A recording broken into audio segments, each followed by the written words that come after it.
Hey everyone, Jamie here.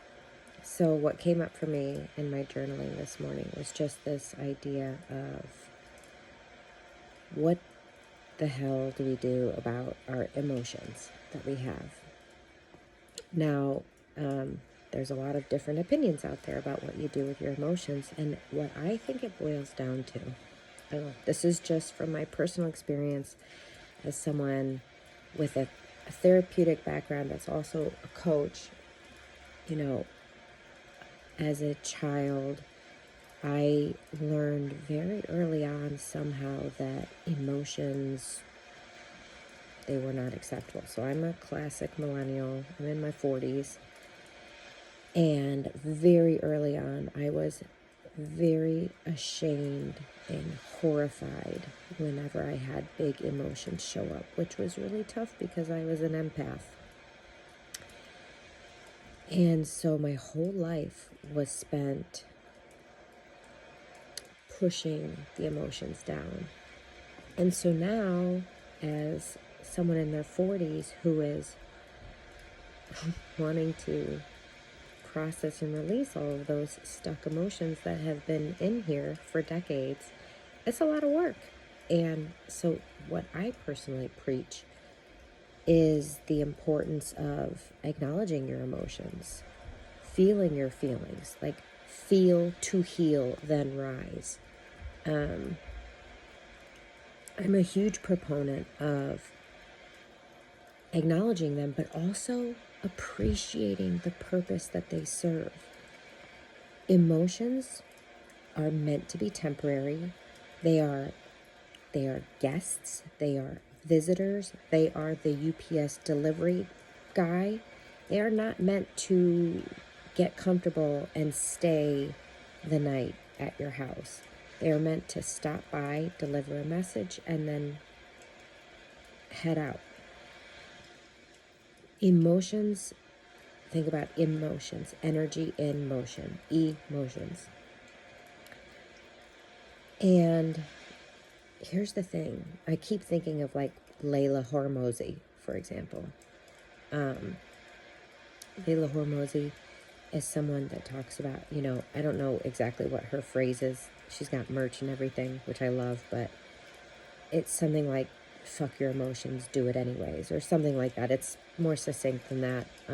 It's more clever, more catchy, but that's the bottom line. Fuck your emotions. Who cares whatever you're feeling? It doesn't matter. Do it anyways.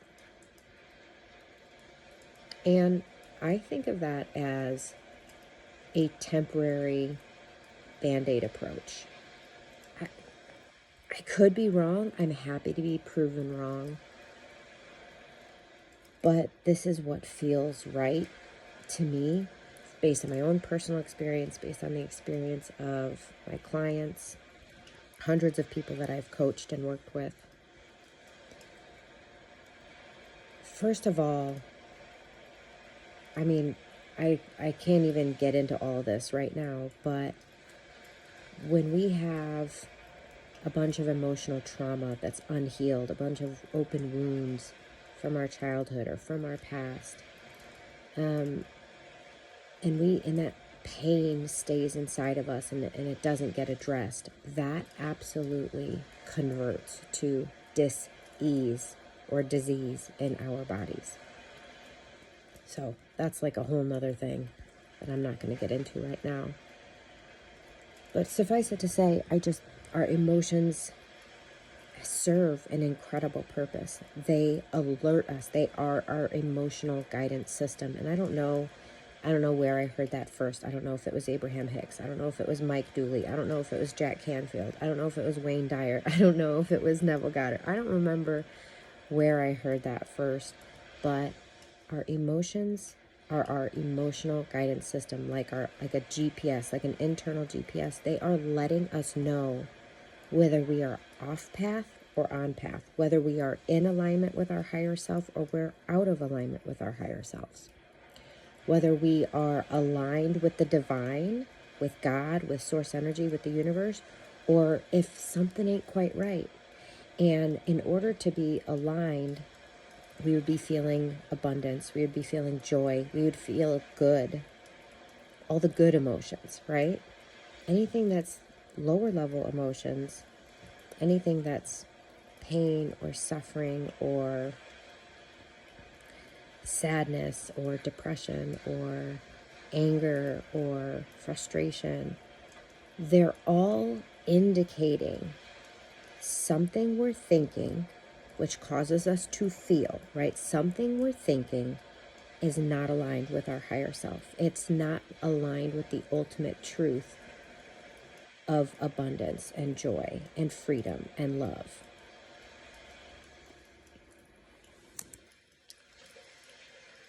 Okay, so there's the Hormozis of the world that say, fuck your feelings.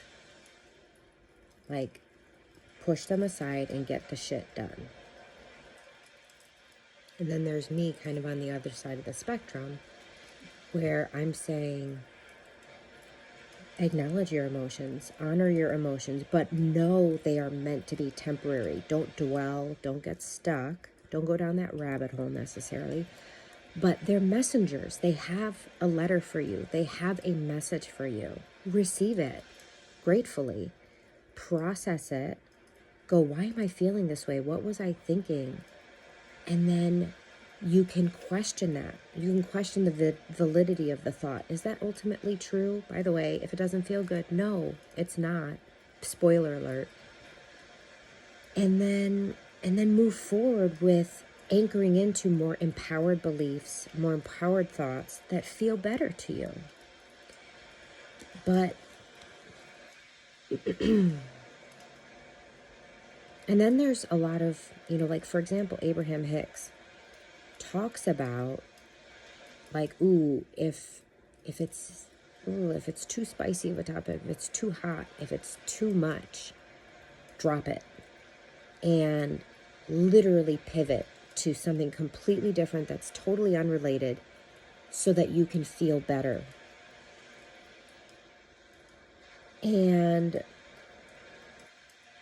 But they also talk about your emotions being your guidance system. So it's just interesting. So here's where I landed. Back to the analogy that I came up with. It's kind of like, are you looking for a short-term fix or a long-term fix? And it made me think of like my weight loss journey as something I realized in my 40s was that, I was a yo-yo dieter for 20 years and I didn't realize it. I was excellent at executing extreme diets with extreme protocols where you lost weight extremely quickly, like 20 pounds in a month kind of stuff. But then what would happen is this, within 6 months, I would gain all the weight back. Quick fix approaches, Band-Aid approaches, short-term approaches are just that. They serve you in the short term, but they are not going to serve you in the long term by themselves. So let me just adjust this. Sure, you can say, fuck my feelings, I'm not thinking about that right now, I've got shit to do, I'm going to get this work done. Yeah, you can do that temporarily. But if that's what you do 100% of the time and you never acknowledge your emotions and you never sit with them and you never feel your feelings and you never acknowledge them and you never receive that message, your mailbox will ultimately start to overflow and it will affect your life, other areas of your life. Your front porch will get covered in packages to the point where you can't use that door anymore. It will negatively impact your life if you never do that internal work. Just like all of the fad diets where I lost the weight very quickly and then eventually within months had gained it all back and then some, short-term fixes are not long-term solutions. They don't produce long-term results. They don't produce long-term success that you desire. If you want long-term success, if you actually want to love your life, if you actually want to feel amazing the majority of the time, if you want to just have such deeply held love and gratitude, appreciation for this amazing miracle that is your life, and that's how you actually feel day in and day out, those short-term fixes are not going to work when it comes to your emotional health. The short-term fixes are temporary band-aids. They can work in a bind. They can address the issue in the moment, for a little bit. But if you don't come back to them, and if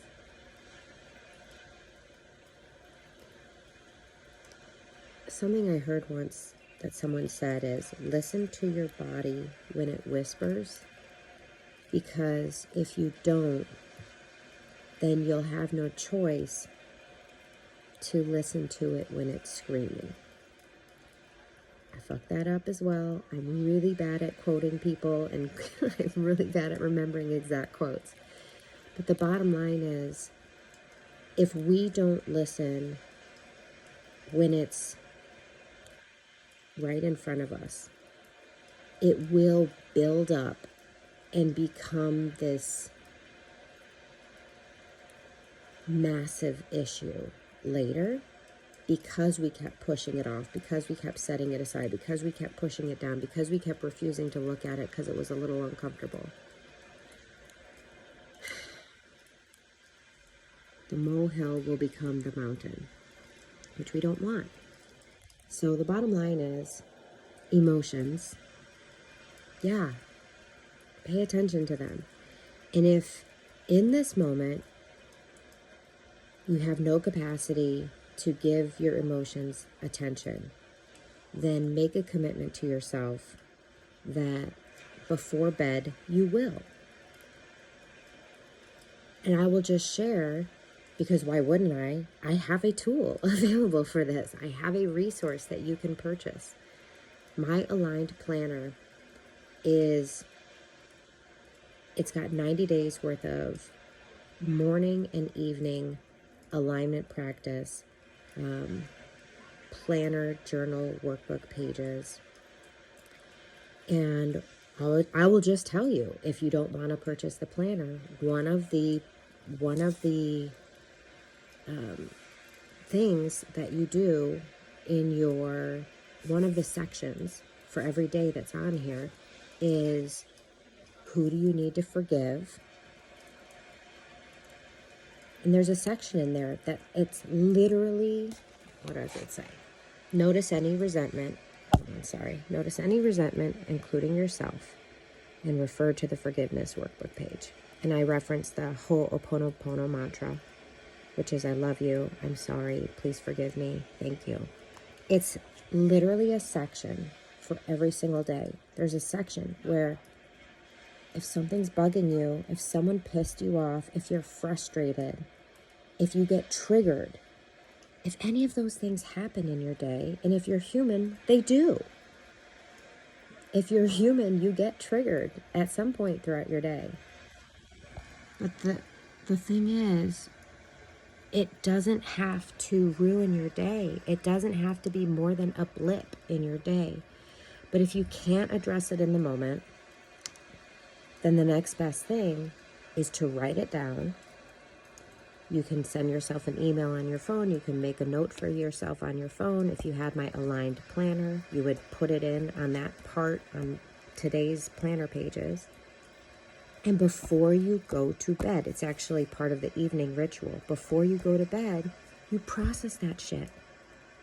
At the very least, you process it before you go to bed, so that it's done, so that it's handled, so then you've processed it, and then you release it.